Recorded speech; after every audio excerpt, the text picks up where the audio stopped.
Hello, everyone. Welcome back to the Geek Blend. I am Jeff, and again, I am joined by Lost Jedi 22 as we do our Orville Quantum Dive this week for Season 1, Episode 4. After last week, I'm sure you were in the same boat where you were not as looking forward to this episode as you had been in the past. Am I correct when saying that? Oh, absolutely. I wanted to get to it and just kind of get it over with, but I dreaded it at the same time. Yeah, me too. And I know we both have friends and people we follow on Twitter and, that are like, just wait, it's going to get better. And we're like, oh, I hope so. And so after the episode ended, what were your initial thoughts? I like this episode. Much better story. Reminded me very much of the original series, Star Trek.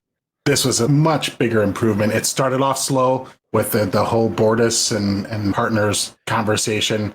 And that whole thread kind of went nowhere. So I don't know why it was in the episode, but once it got into the meat of the episode, great stuff. Yeah, I will absolutely agree with that. That beginning part with Bortus and his mate, I was like, okay, this. I didn't like that at all. And then they didn't do anything with it. You're right. They didn't do anything with that thread. I'm sure it'll pay off in further episodes. But as they started to get into the actual story itself for the episode, I really, really liked it a lot. I just like the whole discovery thing where they're discovering new things. And, that's what the show's supposed to be about. It's supposed to be kind of a replica of Star Trek, like Seth MacFarlane's like Star Trek Dream. But I really enjoyed it quite a bit. Yes, when we were watching it together, we weren't talking a whole lot. We took one quick short break, but we were both kind of into the stories. We wanted to see where it was going. It was good. Yeah. I know we talk about this every week, but the humor in this episode for me didn't land. I don't think there might have been one little joke here and there that landed, but the rest of it fell flat. The continuing use of modern pop culture references is baffling to me. Again, I will say, why aren't they making references to, quote, their own pop culture that we wouldn't even get, because that's what they would be doing anyway. They wouldn't be remembering Friends or Harry Potter or any of this kind of stuff, especially in the year it's supposed to be set in. Am I wrong? Was the humor like off again for you? No, I felt the same way. There was a couple bright spots. There was a couple lines when the first officer was getting interrogated that were funny. And again, the doctor and the blob character. Yeah, played by Norm Macdonald. That brief scene wasn't as funny as the last one, but it was okay.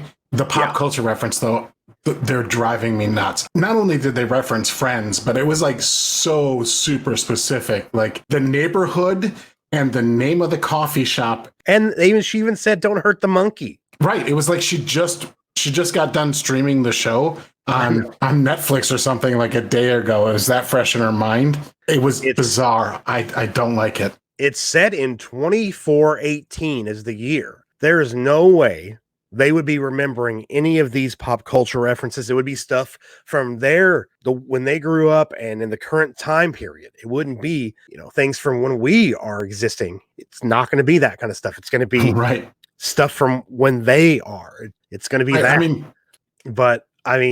That didn't work. But the jokes and the humor aside, I like the characters. I'm trying to remember who I said my favorite character probably was. Who's your favorite character so far? The robot. We talked about it briefly. Isaac. Yeah. Isaac, yes. Yeah. I like his lines. I kind of like his demeanor. He kind of talks down to people. I thought I would like Bortus, but not so much anymore. And of course, I like Ilana. She's nice to look at. She's kind of a fun character. Yeah, I like her character. But she didn't do a whole lot in this episode. There was a little girl chat moment where she's walking with the first officer. Keep forgetting her name too. Kelly, I believe. Yeah, right? Kelly. And that moment worried me for a second, by the way, when they were walking and talking and the stuff they were talking about. I'm like, oh, what are we going to talk about here? Yeah, there was a couple moments like that. And again, with the border stuff in the beginning, I was like, ooh, please don't. And again, there was more jokes that went too long in the beginning. The brunch joke. They stretched it out way too far. Yeah, but I'll tell you what, one thing, this particular episode visually was pretty impressive for a TV show. Yeah. I think the effects of like the dome and this gigantic ship and everything, that was well done. Mm-hmm. Oh, and the fact that we get Liam Neeson in the episode as a recording of the original captain of this vessel. Of course, these people don't know they're on a ship anymore. It's been so many generations, they've forgotten about it. But when they pull up that recording of the original cast, I'm like, holy shit, it's Liam Neeson. Yeah, I mean, you knew right away just from the voice. Yeah, from the voice. Yeah, like, that's kind of a cool little cameo on there. It was kind of cool to see. Overall, I really did enjoy this episode. I like the effects as well, and I also like the makeup on the characters from this colony that they find. It wasn't like over the top; it was just subtle to show that they weren't human. You know what I mean? Yeah, again, it kind of reminded me a little bit of what Star Trek did. Basically, they used to, like, Bajorans got a little rumple on their nose and, different kind of ears or earrings. It's a little subtle differences that you don't have to go all out and spend a huge amount of budget doing massive amounts of makeup. I'm sure they have to do enough with the main characters alone. I mean, Alana and Bortus, she's got pretty elaborate ear designs and everything. And then Bortus obviously doesn't even look human. And again, we get to see the Krill ship again. I really do like the ship designs in this show. I really do. I like the ship designs. I'm not crazy about the combat. I like more of the submarine warfare, slow and deliberate, kind of more like a naval battle than kind of a Top Gun pew pew, which this seems a little bit more like that than kind of classic Star Trek to me, but it's all right. Yeah, I agree with that. The combat's I was thinking that when they were flying around the Krill ship shooting, I'm like, would they really go that fast in space? I mean, well, yeah, I mean, ships in the Star Trek universe anyway have inertial dampeners on their ships, so they can make all sorts of weird pivots and turns and things like that. But yeah, that's true. Yeah, I don't like the fighter pilot style battle. It's a little bit more Star Wars flavor than Star Trek flavor. The impression that I get, there's not going to be a whole lot of ship to ship combat, and even in Star Trek, there wasn't a whole ton of that either. I mean, not till you get to the movies. But yeah, overall, it's just hard to do. Overall, though, really good episode. Makes me definitely look forward to the next episode more than in the last week's episode. That's for sure. Absolutely. Definitely more on board with this kind of style of an episode where there's, they don't talk about modern politics in a supposed Star Trek copy, just didn't. Right. That's why last week's episode didn't work and why this week's did, where it's just them exploring deep space. Yeah. I also like the design of the ship they found. It did kind of look like a giant turtle.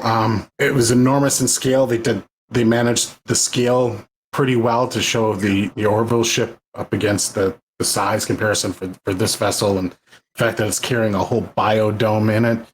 People have been telling me, like, this is Star Trek, and now this episode makes me see it. Like, okay, if it continues in this direction, I get where they're coming from, because this very much felt like the original series to me.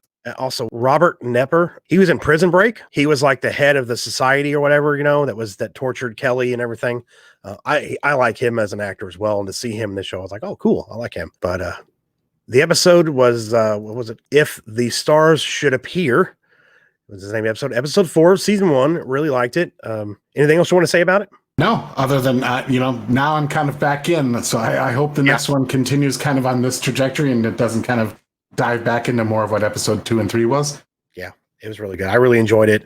Again, we reviewed episode 4 of season 1 entitled If the Stars Should Appear. And now I'm looking forward to episode 5. Just like Greg was saying, we are definitely back on board with moving forward and getting good episodes again. So I hope you guys enjoyed this review or this discussion we call our Quantum Dive for the Orville. And we will see you guys next week.